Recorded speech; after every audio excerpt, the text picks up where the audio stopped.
কেন অগস্ত্য ঋষি তার মেয়েকে বিয়ে করেছিলেন? আমাদের ইতিহাসে এমন অনেক ঘটনা রয়েছে যা আজও মানুষ জানে না।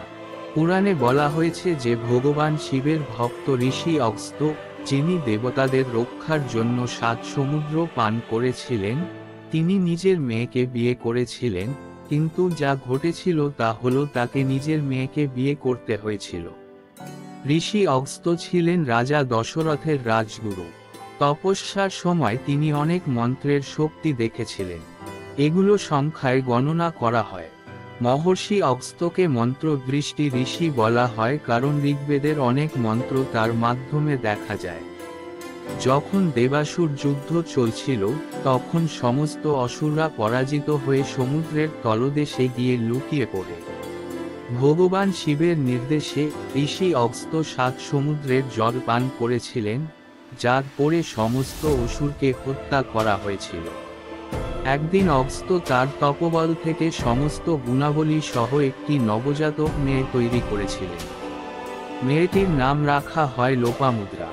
কিন্তু যখন তিনি জানতে পারেন যে বিদর্ভের রাজা প্রজননের জন্য তপস্যা করছেন, তখন তিনি নিজের মেয়েকে দত্তক নেন।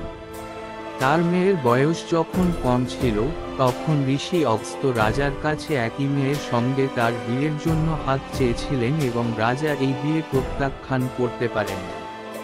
কারণ রাজা জানতেন যে যদি তিনি তা করতে অস্বীকার করেন, তাহলে ঋষি অগস্ত্য তাকে তার বিপজ্জনক অভিশাপ দিয়ে গ্রাস করে ফেলবেন। তাই রাজা অগস্ত্য ঋষিকে প্রত্যাখ্যান করেননি। তারপর ঋষি অগস্ত্য তার স্ত্রী লোপামুদ্রার, যিনি তার কন্যাও ছিলেন, পূর্ণ সম্মতিতে বিয়ে করে 2টি সন্তানের জন্ম দিয়েছিলেন। তারপর ঋষি অগস্ত্য তার স্ত্রী লোপামুদ্রার কাছ থেকে 2টি সন্তানের জন্ম দেন। তাদের মধ্যে একজনের নাম ছিল ভৃঙ্গি ঋষি, যিনি শিবের পরম ভক্ত ছিলেন, এবং অন্যজনের নাম ছিল অচ্যু।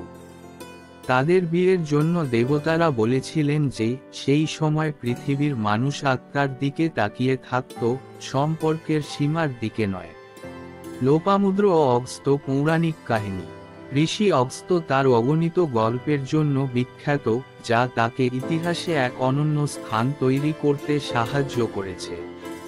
ভালো ও মন্দের মধ্যে পার্থক্য করতে সাহায্য করার পাশাপাশি তার কৃতিত্বের মধ্যে ছিল একজন গৃহকর্তা হওয়া এবং যথাযথভাবে মানবজাতিকে নির্দেশ দেওয়া যে তাদের সকলকে 4টি পুরুষার্থ অনুসরণ করা উচিত।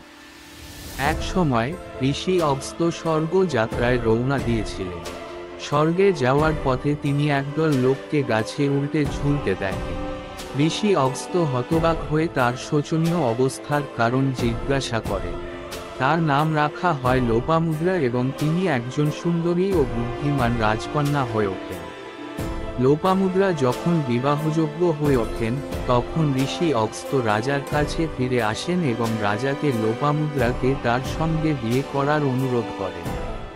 রাজকুমারী হওয়ার কারণে লোপামুদ্রা তার সমস্ত স্বাচ্ছন্দ্য ত্যাগ করেন এবং ঋষি অগস্ত্যকে অনুসরণ করেন।